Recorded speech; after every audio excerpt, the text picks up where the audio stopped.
This is file 25-4260 FC, People of the State of Michigan versus Janarian Weaver. Are you Janarian Weaver? Yes, sir. All right, Mr. Weaver appears before the court with his attorney, Ms. Maribel. Mr. Hoopercar is here on behalf of the people of the State of Michigan. Date and time scheduled for a sentencing. Mr. Hoopercar, any additions or corrections that you have? Judge, I have no additions or corrections to the pre-sentence investigation. Okay, and Ms. Maribel, any additions or corrections that you have? Your Honor, I did let Mr.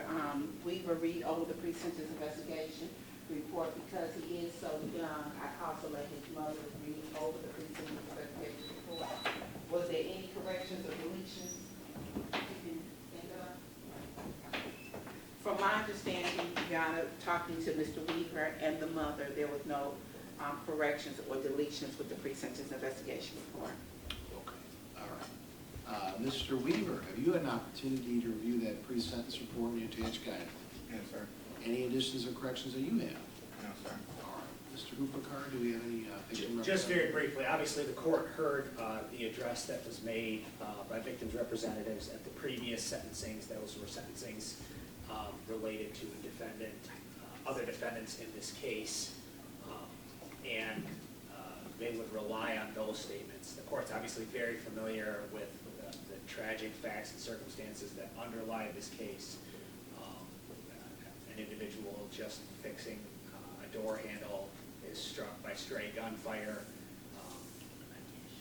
in what is targeted violence between one group of juveniles towards another group. And tragically, somebody that has nothing to do with it ultimately has lost his life. While I'm mindful of the fact that the defendant had no previous involvement with law enforcement or no previous convictions or juvenile adjudications, certainly the court is aware of the defendant's new pending matter with an escape from the juvenile facility, which is currently pending in this case, or attempted escape from the juvenile facility. I'm not asking for that to bear in the court's determination or the court's agreement in this. Certainly the defendant will have to account for that in that pending matter. I'm not asking for it to impact this matter, but I do think it is instructive for the court and it is instructive for Mr. Weaver to contemplate the fact that he has a sentencing range, and his conduct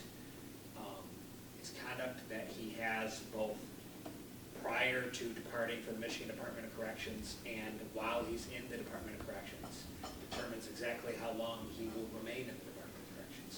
And those are decisions that he'll have to make every day. I'm hopeful that he learns and grows from this, and he doesn't have continued interaction and continued expansion on what is certainly going to be a significant sentence imposed by the court. But those are choices that he has to make, and thus far he doesn't appear as though he's made the right ones.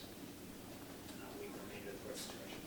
Okay. Ms. Maribel, any allegation? Your Honor, in this particular case, we have a cause. But, Your Honor, I know that, Your Honor has a lot of experience and, and also you have a lot of life experience.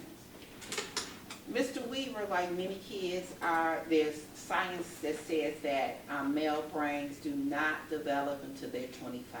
That 17, 18-year-old male brains are, not logical. So one of the things is, I think that his age, please put that in, because I think that with maturity, he will learn to make better decisions, and he has learned to make better decisions. This, he's not, Your Honor knows the case very well. His bullet is not the one that killed the person, but in the state of Michigan, accessory gets, the law of accessory.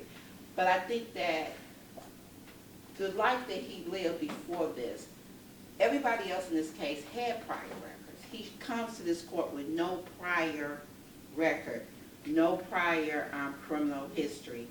And I think it's one of those things where he's young and peer pressure gets into it. Now, the court, the prosecutor in a roundabout way bringing up the escape, to me he said, well, it doesn't bear into it, but if it didn't bear into it, he wouldn't said it. So, but my whole thing is with the escape, from my understanding, is that kids are charged, they don't know who took the file. So I think it's unfair for you to take that into account when he hasn't been found guilty of that. And the fact, from just talking to the prosecutor this morning, they don't know it was a fight. Somebody tried to take the fob from one of the guards, but they don't know who.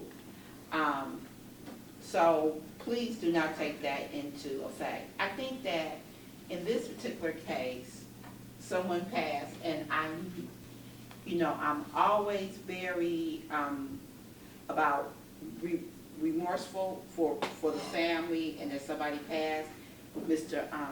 My client has shown a lot of remorse about this. It was not his intention. It was not what he planned for that day. He has very strong family support. His grandmother's here. His cousins are here. I think his aunt is here. And where I always say, where there's life, there's you have a chance to change. You have a chance to do better. And one of the things about these particular situations, and Yana has a very hard job, is that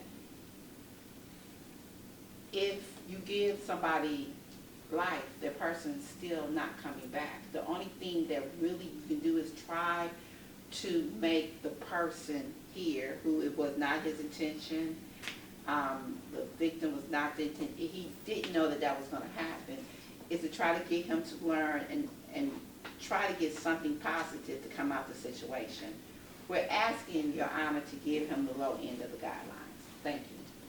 All right, thank you. Mr. Weaver, anything you wish to tell the court prior to sentencing? I was going to send my condolences to the family. All right. Well, Mr. Weaver, I'm sure you've already contemplated this, but when your sentence is done, you get to go home, family. Your family's going to support you. You get to have a life. It's not the best life, I'll tell you. Your choice now is to what to make of this. You're a young man, and it's unfortunate. One of the hardest parts of my job is to send young men like yourself to prison, because it puts you in a choice of either getting into a crowd in prison, which is simply going to exacerbate this current problem you're in, or figuring out how to make something of this. I don't know why this happened to you. I think you picked up a gun and you fired at somebody. Anytime you do that,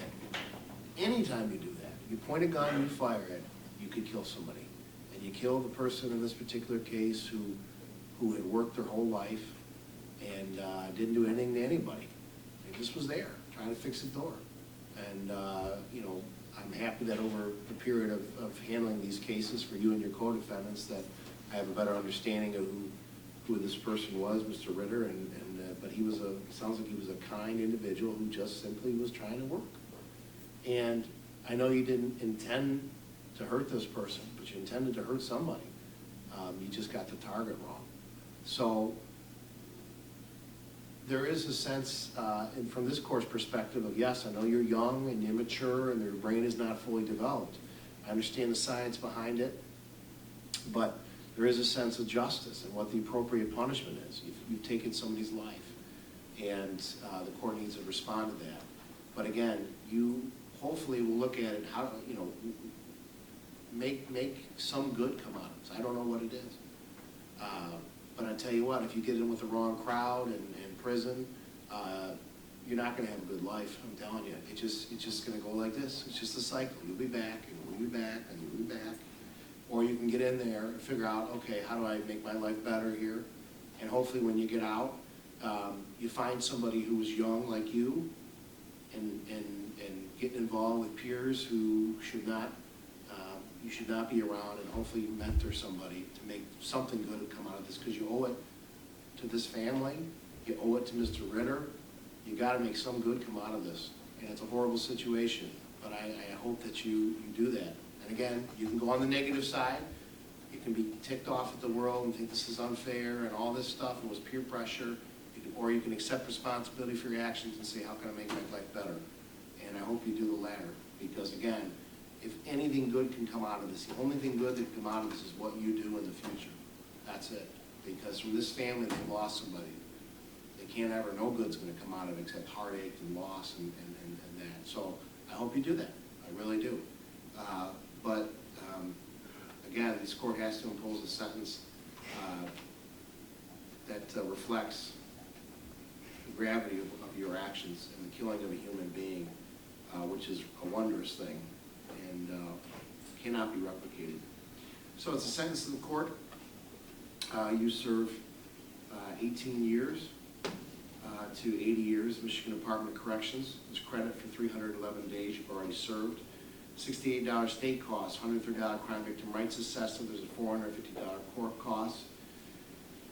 You do have a right to file an application for leave to appeal your conviction and sentence if you're financially unable to retain an attorney who will be appointed to you a public expense. Request for the assistance of a lawyer must be made within the next 42 days. My bailiff has already handed you a form that you must complete and return to the court in that 42 days if you wish to request the appointment of an attorney on appeal. I wish you luck. I really mean that. I hope you learn from this and grow from this. And again, I would encourage you to be free of those influences who are simply going to negatively affect your life. It's difficult, but I hope you do that. I wish you luck. Adjourned.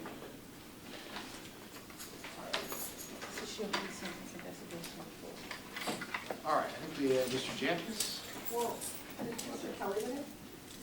Kevin Kelly, because I Oh. think that's Ms. Maribel's too. Oh, yeah, it is. I just